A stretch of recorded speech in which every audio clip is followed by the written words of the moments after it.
Hey YouTube, Joeboy here. So, One Piece chapter 1127 is out. If you guys haven't checked out that chapter yet, I suggest that you do so because I will be spoiling you.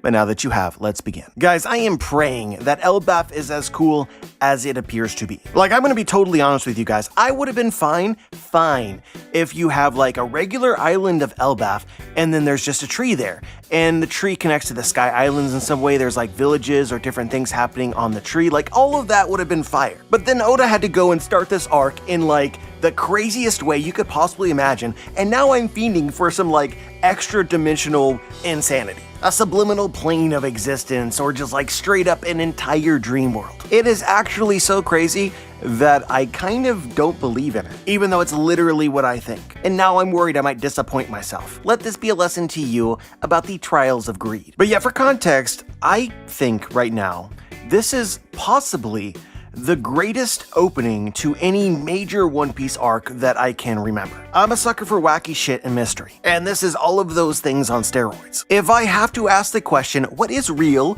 and what is not, the story is going in a good direction. But obviously we'll have to see whether it pays off or not. I just have a nagging feeling, guys, just a nagging feeling that it's a little less crazy than I think it is. But of course, having said that, we're going to totally ignore the thought and continue the review as if it is as crazy as I can possibly imagine. You're welcome. So this chapter begins where the last one ended, with Nami in Viking garb in some sort of Lego castle. And some of the mystery surrounding that was explained. Honestly, Oda must be feeling extra cheeky because he is totally toying with this, because it really begins and he tries to downplay most of our wild thoughts from the end of last chapter, make it seem a lot more mundane. This appears to be an actual, albeit unique, ELBAF village that simply uses Legos in their architecture. This was something that a ton of comments pointed out to me, but Legos are actually from Denmark. We know that the giants are based on Vikings, based on Norse mythology, and Denmark is kind of central to that historic culture. So Oda did his research. But of course, the moment that this is revealed, I get kind of a sinking feeling in my stomach of like, oh no, this isn't a dream world. Sad. And it's not just Nami who is here. In the last chapter, it was kind of a confusing panel where she was asleep, there was a blacked out panel, and Straw Hat clearly was asking for her to wake up. I assumed that this was like they were talking to her while she was sleeping and she would open her eyes and she was in the dream world. But they were still in reality. But no, literally Straw Hat woke up, saw her, but couldn't stick around. Which most probably makes the voice from last chapter Usopp, because we meet Usopp in the chapter and he's being eaten by a giant cat. So that checks out. But as a side note, what a stacked lineup for these Straw Hats that are in this Lego village. Sanji, Zoro, Luffy, and Nami, and Usopp. Those are actually the OGs. I think that we have never gotten a split up quite like that, which might itself be some foreshadowing to what is to come, because typically one of the groups gets either Sanji, Zoro, or Luffy because those are the strongest members. I'll wager that this faction of the Straw Hats are going to have their hands full. And I think I know at least one reason why, but we'll explain it in a second. So the actual beginning of the chapter is a POV from apparently giants who actually live in this Lego village. Basically, chaos is unfolding around them, and that chaos is the Straw Hats. Some fire has started that they don't understand, bees are falling out of trees, and rumor has it that one of their gods is fallen. This is actually a rabbit, and they call it an ear god, which is interesting. I feel like this all interrelates with later in the chapter where we got to meet the giant cat. We see the giant cat wearing a crown. If the rabbit was known to these people as the ear god, it is most probable to me that the cat is known as something like the claw god. And by the way, this is why I think that this group of the Strats are about to encounter trouble, because they're literally attacking these people's gods. Luffy ate the rabbit. Does this remind anybody else of the Shandians or Shandora? They worshipped a giant snake. A giant snake was their god. Or in Wano, you had mountain gods or white boars. You see other kind of clues in the story. For instance, in Alabasta, where they worshipped sea cats, most probably. Hell, even the Gorosei, which are the highest authority known to the world, are all mythical zones. They're all creatures, giant creatures. So this is probably a reminder that there's a lot of shared culture between the various islands in the One Piece world. Another example is in Wano, you had this like sort of pseudo position of guardian deity, which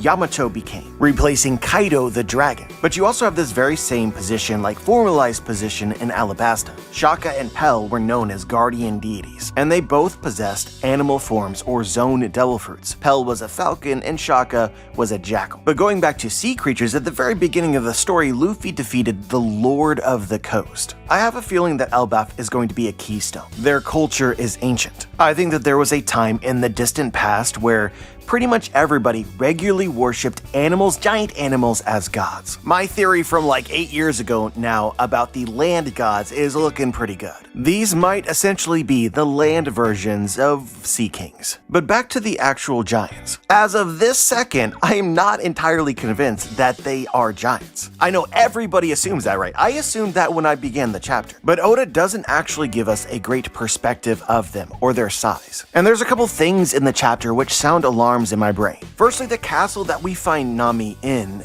during the chapter is not overlarge. It is not made for giants. Now that we know that the Lego architecture is the architecture of the entire village, why would they make a castle that they couldn't actually live in? Even the cat, which is not as big as actual giants, doesn't really fit. If you look closely, there's a lot of small details, but one that stood out to me is that you have a staircase next to the cat so that you get a perspective of size, and the stairs are clearly made for normal-sized humans. Later, as Nami and Usopp are fighting the cat, we see bones in the wreckage of the Legos, and the bones, again, are of normal-sized humans. But I suppose there's a universe where the giants of this village basically hate humans, right? And offer up humans to their gods as some sort of sacrifice. That seems plausible at the very least. But what really sketched me out is we see these supposed giants say, will somebody hurt the ear god? And they say, don't be stupid, what could hurt that enormous rabbit? I am assuming that the rabbit was the same size as the cat. It can't be much bigger than that because supposedly Luffy ate it. But once again, actual giants are bigger than these animals. And at the very least, a giant wouldn't refer to the rabbit as enormous. So I think that Oda is pulling one on us. I don't think that these are giants, I think that these are humans. Or they are human-sized giants. However that would make sense. But in my mind, it's not the craziest thing that I've ever said because there is something very weird going on here. We do not know how these strats got to this village. The last thing that all of them remember is being on the giant ship and drinking. Nami does not know how and when she changed her clothes, and the idea that somebody might have done this for her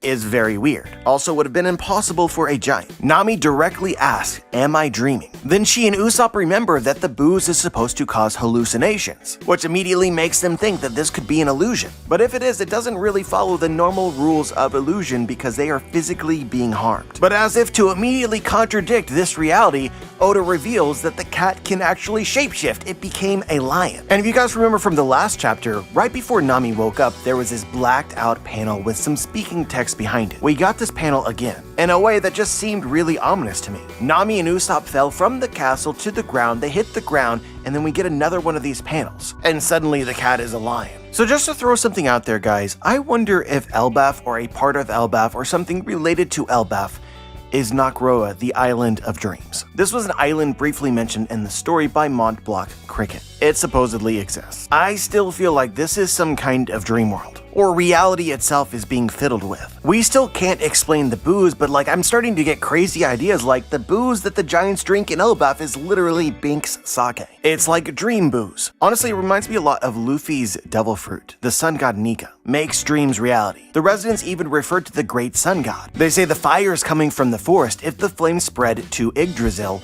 then the country is done for. We need to report this to the great sun god. And if they can actually report it to the great sun god, then the great sun god is a literal person or living being, kind of implied to be the highest authority in this land. But yeah, if we're living in some kind of dream world, if this was the actual power of somebody, it would be broken as heck. But I do think that a devil fruit is in play. Honestly, my first thought is that perhaps in the distant past, the Nika fruit awakened in this area and changed the very properties of the land. Because that is how awakenings are explained, is changing the world around them. Obviously, Luffy hasn't demonstrated this particular power yet, but it does not mean that it is not possible. A place where your literal desires or dreams become manifest. But if you're looking for a more like purely creative idea, we could be talking about like the Fountain of Youth or Holy Water. The things that are grown in the island of ELBAF are influenced in some way by Nika or a Nika-like power. So when you're making booze or you're making sake as an example, it's rice wine or fermented rice. So the booze has hallucinogenic effects because of the weirdness of what is going on here. The rice that was used to make it was grown in a place where reality is distorted. Therefore, drinking it has that effect. And I'm just gonna throw this out here, right, to twist something we said earlier. We said, well, the giants might not be giants, they might be humans.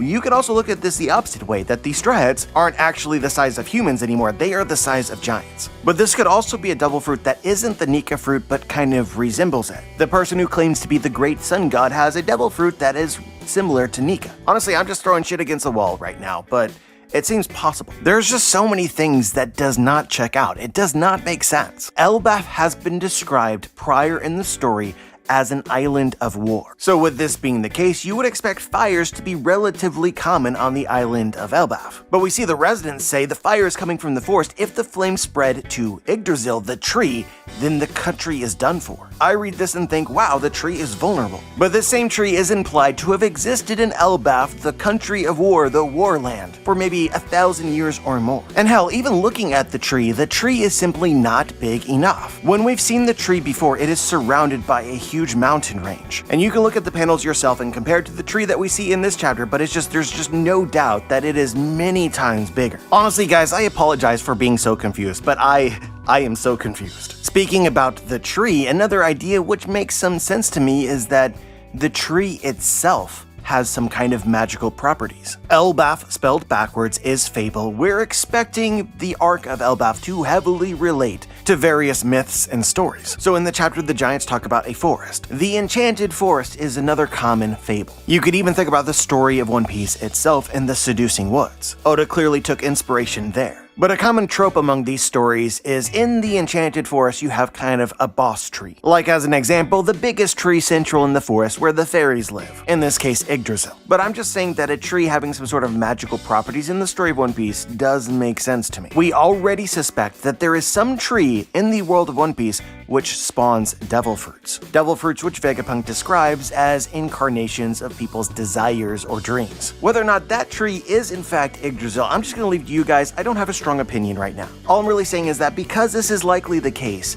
it is not insane for a tree to in some way be able to manipulate reality. A tree also related to dreams and desires. But yeah, to change the direction of this review somewhat, it's not even confirmed that we are on the island of ELBAF. We have already climbed the tree. The entire ground of the area is layered in these Legos. Is what we're seeing more so a branch than the base of the tree? This could even explain the Legos. Lego building blocks were used because they're building basically ground where it doesn't exist, and they needed light materials. But I guess I'm just gonna stop here. Something insanely strange seems to be going on, and I really hope that it is as strange as I think that it is. But as for what specifically is going on, guys, I'm overwhelmed. I have no idea. But if we back away somewhat from the zaniness of what actually happened in this chapter, we're still left with a very tangible question. Who brought the Straw Hats here? Or how did they get here? Where is their ship? I feel like understanding this will make it much clearer what exactly is going on. But no matter what, it feels like the answer to this must be wild. But yeah, honest to goodness, guys, I think that is what I had to say today. It's probably been 5 years since I've had a review this short. But just to cover all my bases, I love that we have a combination of basically the cowardly Straw Hats plus the strongest Straw Hats. This group has me really excited. I already thought that Usopp and Nami in particular would be important characters in ELBAF, so to see them together